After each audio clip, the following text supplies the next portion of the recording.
할렐루야.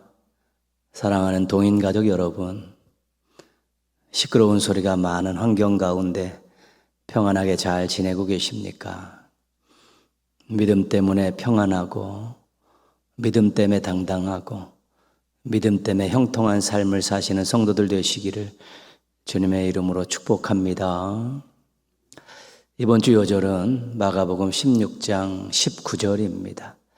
마가복음 16장 19절 함께 암송하시겠습니다. 시작. 주 예수께서 말씀을 마치신 후에 하늘로 올려지사 하나님 우편에 앉으시니라. 마가복음 16장 19절 말씀. 아멘. 예수님께서 탄생하셨습니다.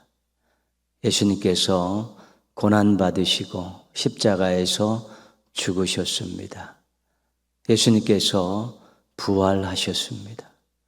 예수님께서 승천하셨습니다. 예수님께서 하나님 우편에 앉아 계십니다. 예수님께서 다시 오십니다. 이것이 성경에 나와 있는 그 예수님에 대한 모든 내용입니다. 복음의 주인공은 예수님이십니다. 그리고 복음의 내용은 예수님 탄생부터 다시 오심까지 그 안에 있었던 모든 예수님의 행적과 사역이 복음의 내용입니다. 이 내용이 사도행전에 고백되어진 성자 하나님에 대한 고백의 내용입니다. 근데 이것이 왜 복음입니까? 예수님의 탄생부터 예수님의 다시 오심까지 예수님의 이런 모든 사역이 왜 복음입니까?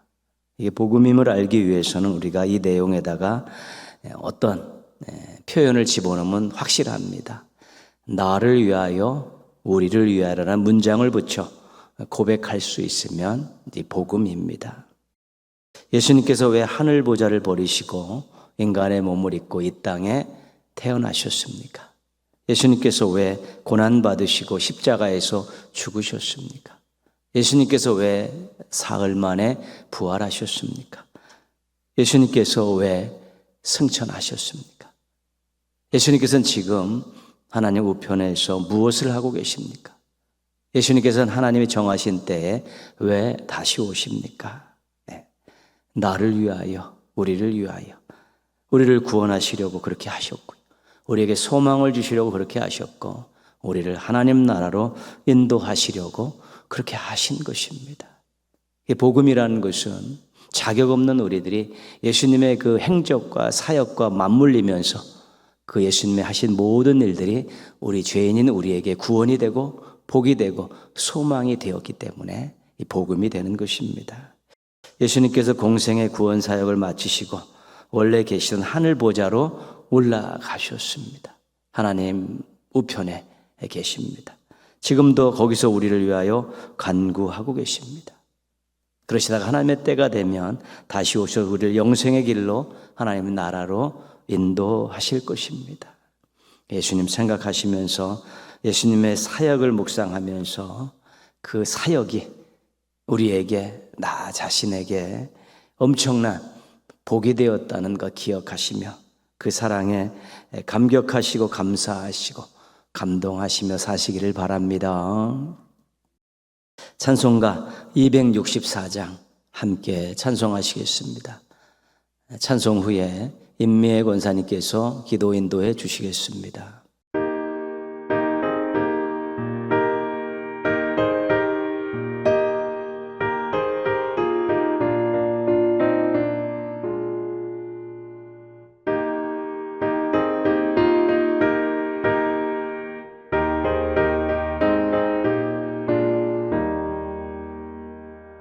정결하게 하는 셈이 나의 앞에 있도다.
기도드리겠습니다.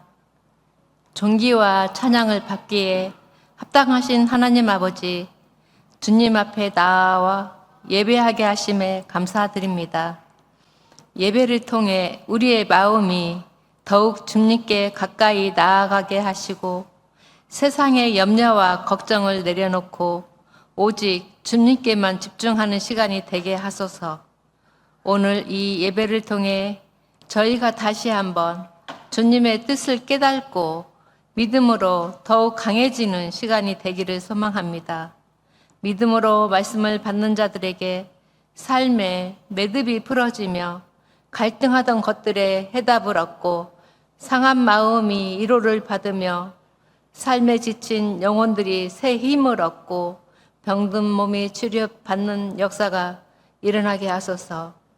교회 학교 여름 행사가 진행 중입니다. 유년부 야외 친교 모임이 있습니다. 기도와 봉사로 후원하여 주시고 동참해 주시기 바랍니다. 이 모든 말씀을 우리를 사랑하시는 우리 주 예수 그리스도의 이름으로 기도드립니다. 아멘.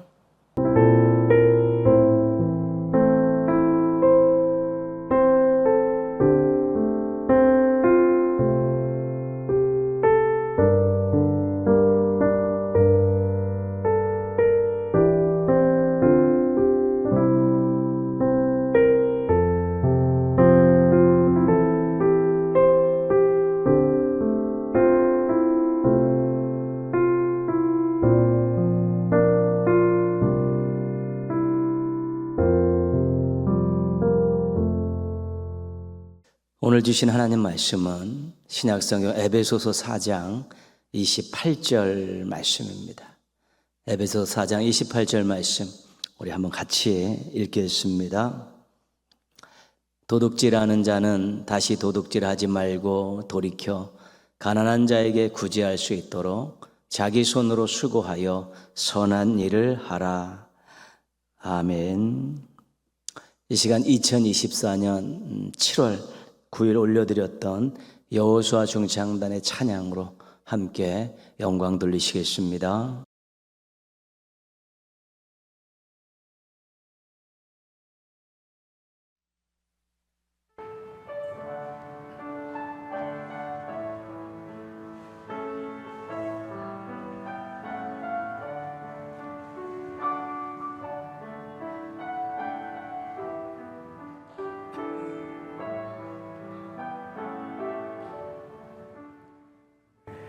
평생 살아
아멘. 웨스트민스터 소요리 문답에서 십계명은 의무편에 들어가 있습니다. 의무편에 아주 많은 부분을 차지하고 있습니다. 의무라는 것은 당연히 해야 될 일입니다. 그러면 십계명이 의무인데 누가 당연히 해야 할 일입니까? 먼저는 택함 받은 자들입니다. 십계명은 하나님께 택함 받은 하나님의 백성들이 당연히 해야 할 일입니다. 또 누가 당연히 해야 합니까? 믿음 있는 사람들입니다. 십계명은 믿음으로 구원받은 사람들이 당연히 해야 할 일입니다. 의무라는 것은 당연히 해야 될 일이기 때문에 자칫 잘못하면 짐이 될 수 있습니다. 힘들고 귀찮으면 하기 싫고 그러면 부담이 되고 짐이 될 수 있습니다. 그러면 하나님의 명령이고 하나님의 말씀에도 불구하고 즐겁게 순종할 수 없습니다. 무시하든가 또는 거역할 수 있게 되는 것입니다. 그래서 하나님이 어떤 분이신지를 아는 것이 중요하고 하나님이 어떤 일을 행하셨는지를 아는 것이 필요합니다. 십계명을 주신 하나님이 어떤 하나님이고 그분이 우리에게 나에게 어떤 일을 하셨는가 아는 것이 중요합니다. 창조주 하나님, 왕이신 하나님, 아버지 하나님, 우리가 고백하는 하나님 아닙니까? 나에게 생명을 주신 하나님, 보호해 주신 하나님, 사랑하시는 하나님, 이런 것들을 우리가 고백하는 것이죠. 신적인 지식이라는 것은 하나님이 어떤 분인가를 아는 것이고요. 은혜라는 것은 하나님이 행하신 일들이 은혜인데 그것을 아는 것이 중요하다는 것이죠. 그러면 의무이지만 의미를 깨달을 수 있게 되는 것입니다. 힘들고 귀찮아도 해야 한다는 의지가 발동하고 또 그렇게 순종하다 보면 기쁨을 누릴 수 있습니다. 즐겁게 순종할 수 있는 것입니다. 십계명을 배우고 있는데 짐으로 여기지 말고 여러분 하나님께서 주신 선물로 받아들이면서 즐겁게 순종하시는 성도들 되셨으면 좋겠습니다. 꼭 그렇게 되시기를 바랍니다. 십계명의 요지는 하나님 사랑과 이웃 사랑입니다. 1계명에서 4계명까지는 하나님을 사랑하라. 5계명에서 10계명까지는 이웃을 사랑하라. 1계명에서 4계명까지는 어떻게 보면 믿음 부분이죠. 하나님에 대한 믿음. 5계명에서 10계명까지는 삶에 대한 부분입니다. 이런 믿음을 가지고 살고 이렇게 살아라. 그런 의미입니다. 하나님을 제대로 알고 하나님께 최고의 예우를 갖추는 것이 하나님을 사랑하는 것이고 이웃을 존중하고 그들의 권리를 존중해 주는 것이 이웃을 사랑하는 것입니다. 십계명의 머릿말은 너무 중요합니다. 나는 너를 애굽 땅 종되었던 집에서 인도하여 낸 내 하나님 여호와니라. 하나님께서는 당신 스스로를 구원의 하나님으로 소개하고 있죠. 구원의 하나님이 나는 너희를 사랑한다. 나는 너희를 위해서라면 어떠한 일이라도 할 수 있다. 그런 의지도 있고 능력도 있다. 나는 너희가 이 계명을 지킴으로 행복했으면 좋겠다. 여러분 우리가 하나님의 사랑과 능력을 제시하시면서 순종하고 복을 받기를 원하시는 것이 머릿말에 나오는 아주 중요한 내용입니다. 나는 너를 애굽 땅 종되었던 집에서 인도하여 낸 내 하나님 여호와다.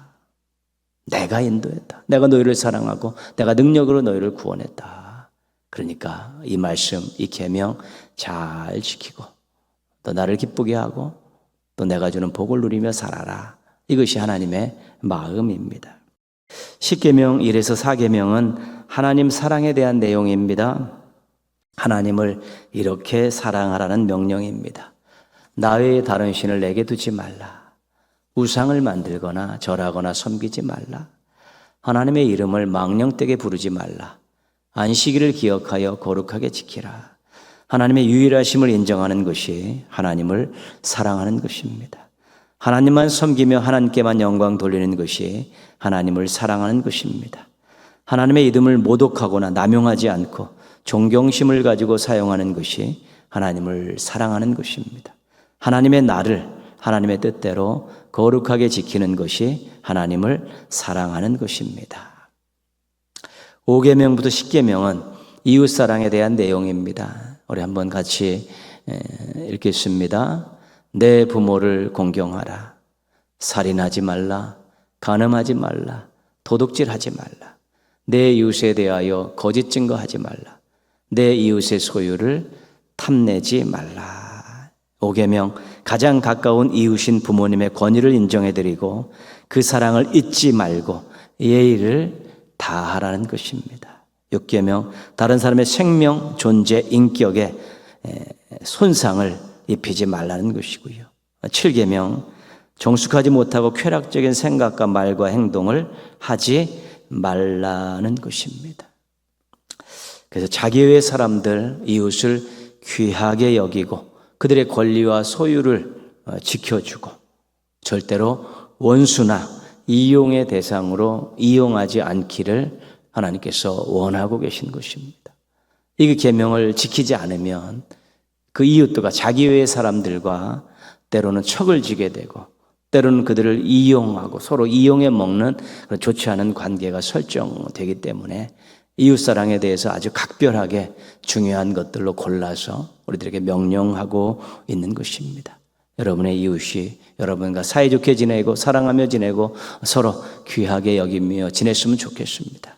이웃 때문에 행복했으면 좋겠고 이웃을 행복하게 해 주었으면 좋겠습니다. 그런 하나님의 성도들 되시기를 바랍니다.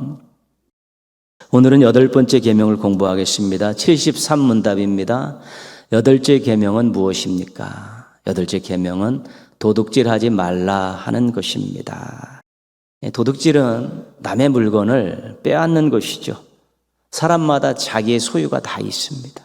많고 적고의 차이지 다 자기의 소유를 가지고 있는데 이것을 거짓과 힘을 사용해서 빼앗지 말라는 것입니다. 그 소유를 인정해 주라는 것이죠. 고대 성경 시대에는 도둑질이 단순했습니다.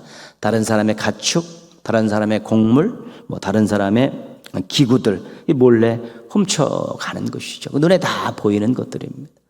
그러나 현대의 도둑질의 형태는 아주 다양합니다. 절도 있지만 사기, 또 착취, 횡령 이런 것들 다 실은 도둑질에 해당하는 것입니다. 생활이 풍족해지면서 다른 사람의 소유를 훔쳐가는 것은 별로 없습니다.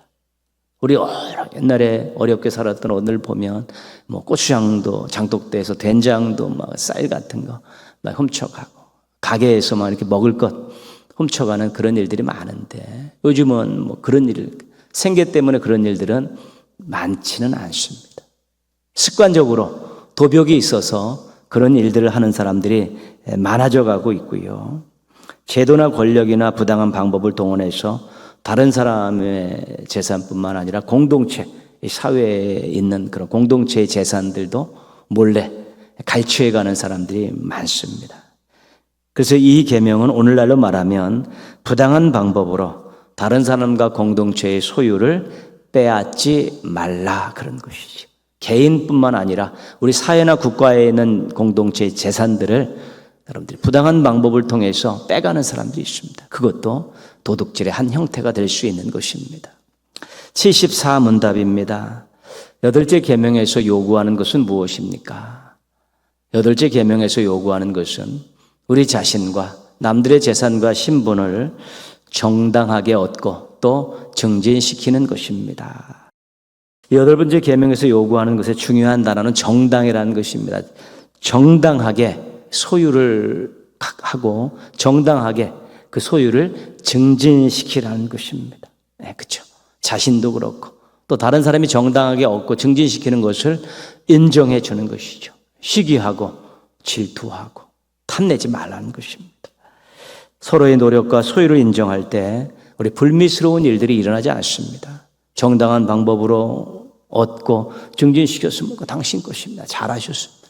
나도 정당한 방법으로 얻고 증진시키면 내 것도 귀한 만큼 다른 사람들 것도 귀하게 여기고 인정하게 되면 우리가 불미스러운 도둑질을 하는 일들은 없어지는 것입니다. 75문답입니다.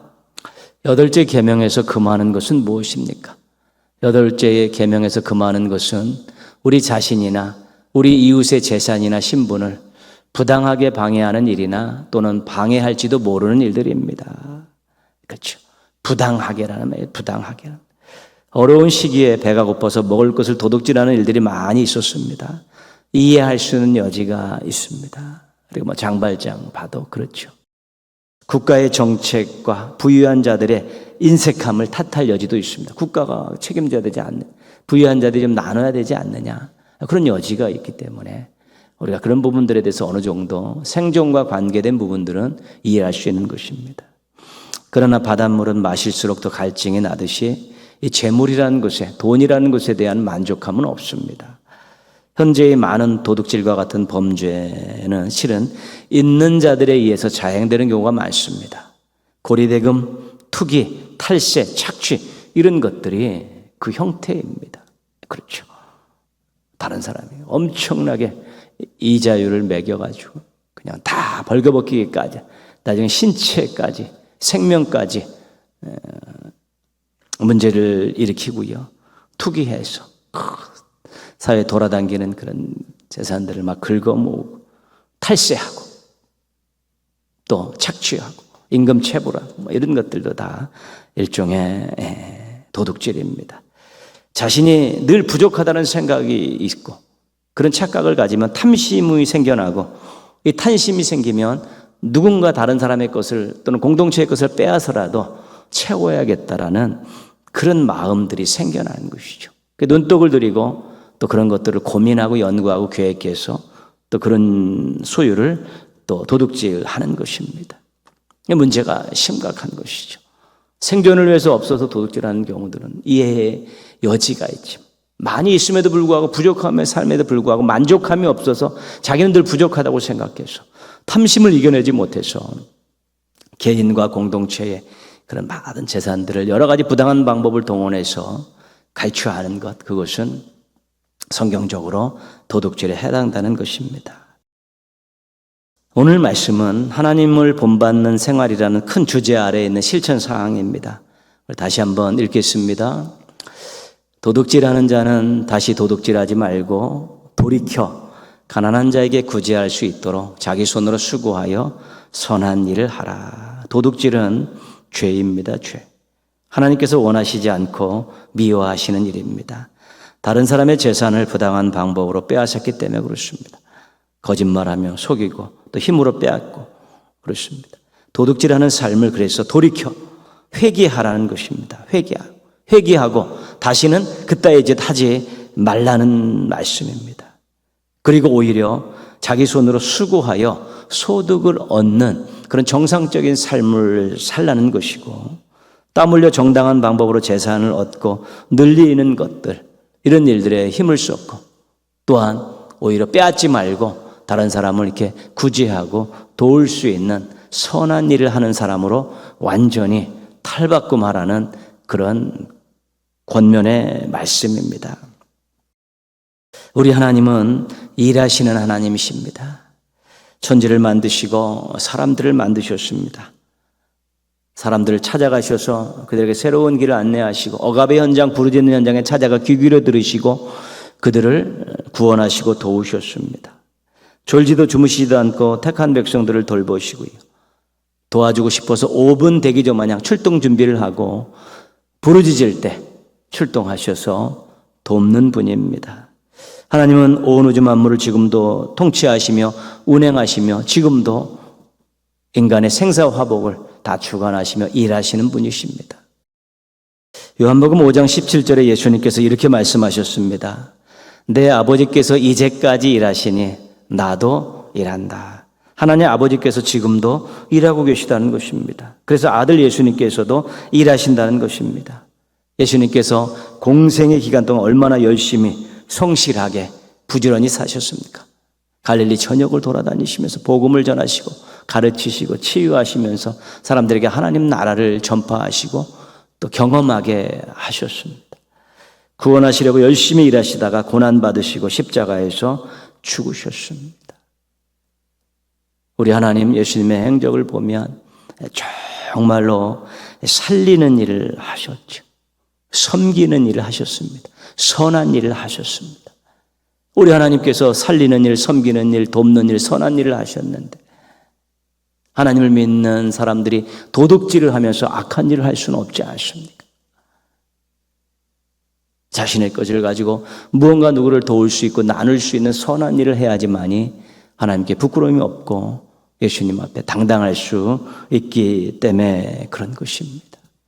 그래서 도둑질이라는 악한 일을 하지 말고 정당하게 땀 흘려 수고하여 또 소유를 늘려가면서 그걸 가지고 나눌 수 있는 선한 일을 하라, 이 말씀입니다. 8번째 계명을 아주 완전히 뒤집어 엎어서 권면하는 말씀이 오늘 에베소 4장 28절 말씀입니다. 도둑질하지 말라는 8번째 계명을 2가지로 그렇게 설명할 수 있습니다. 하나는 만족하며 살아라. 지금 땀 흘려 수고한 것으로 그 얻은 재산에 만족하게 살라는 것이죠. 만족하면 남부럽지 않습니다. 이 정도 충분하죠. 하나님이 이 정도로 살라고 하셨으니까 또 부족할 것 같으면 조금 절약해서 살고 그렇습니다. 만족하게 살다 보면 탐심이 생겨나지는 않습니다. 내가 만족한데 무언가를 채워갔다는 생각이 들지 않습니다.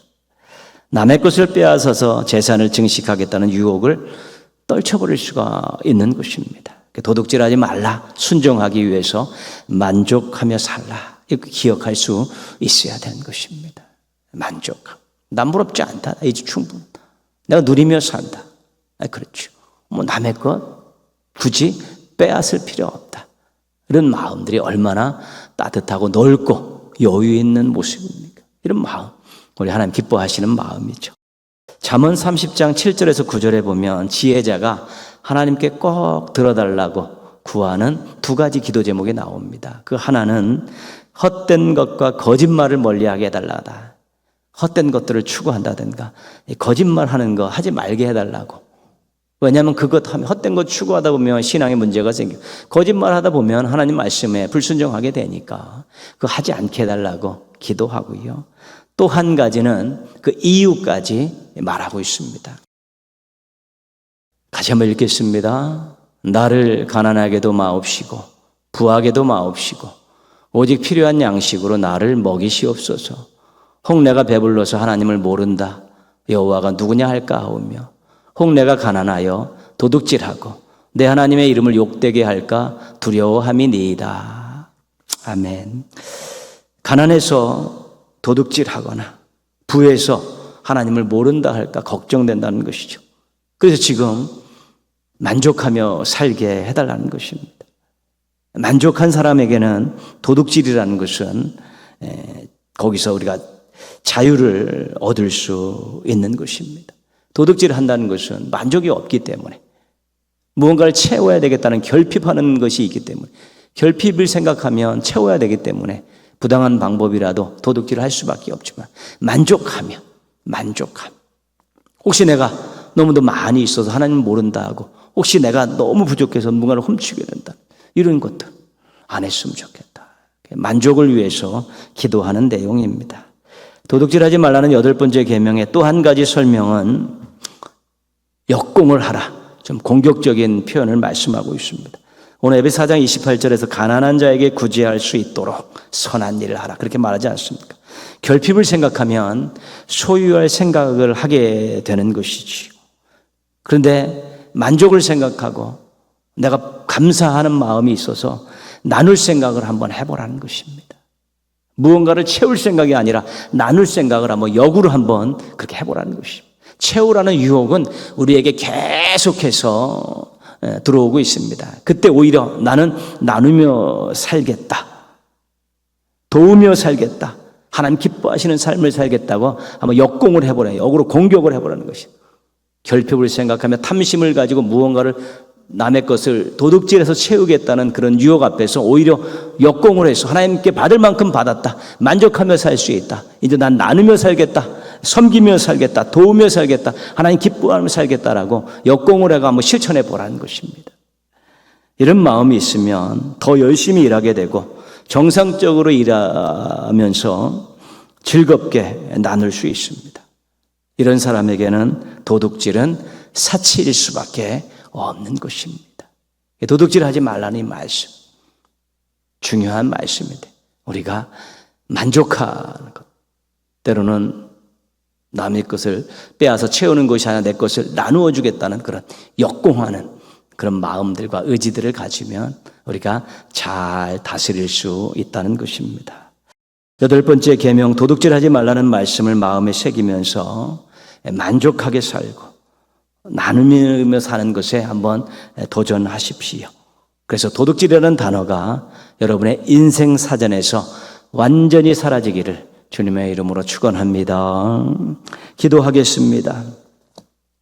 소유의 삶이 아니라 나눔의 삶을 살게 해달라고요. 빼앗는 유혹을 떨쳐버리고 주는 감동을 받고 살게 해달라고 기도하시고요.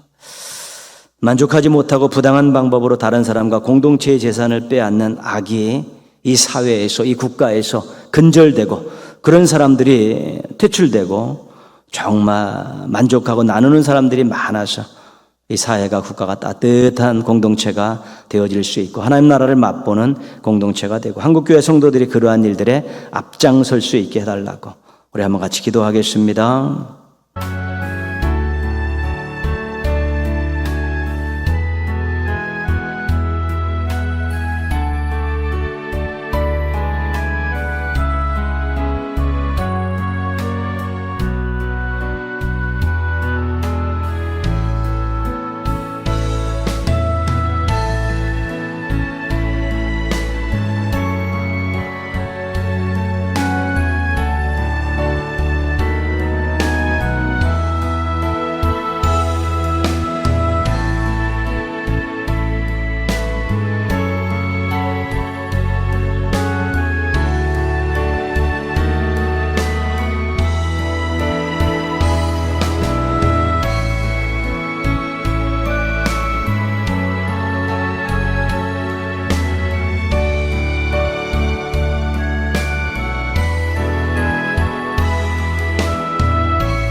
하나님 아버지, 무더위에서도 저희 건강 지켜주시고 또 바쁜 일상 가운데서도 저희가 장소와 시간을 정해서 하나님 앞에 머리 숙일 수 있게 해주셔서 감사를 드립니다. 영적으로 늘 충만함을 잃어버리지 않게 하시고 육신적으로 강건하게 하여 주옵시고 마음에는 참된 평화가 깃들어서 하나님을 섬기는 사람의 아름다움의 모습을 또 의연한 모습들을, 여유 있는 모습들을, 또 따뜻한 모습들을 보이며 살아갈 수 있는 저희들이 될 수 있도록 은혜 베풀어 주시옵소서. 많은 것들을 하나님께서 주셨고 저희들이 또 많은 것들을 받았고 얻었습니다. 지금도 하나님 땀 흘려 수고하면서 노력할 때 하나님께서 귀한 것들로 채워주실 줄 믿습니다. 하나님 아버지, 결핍을 느끼면서 그것이 탐욕으로 가서 또 다른 사람이나 공동체의 것들을 또 도둑질하는 그런 일들 절대로 하지 않게 도와주시옵소서.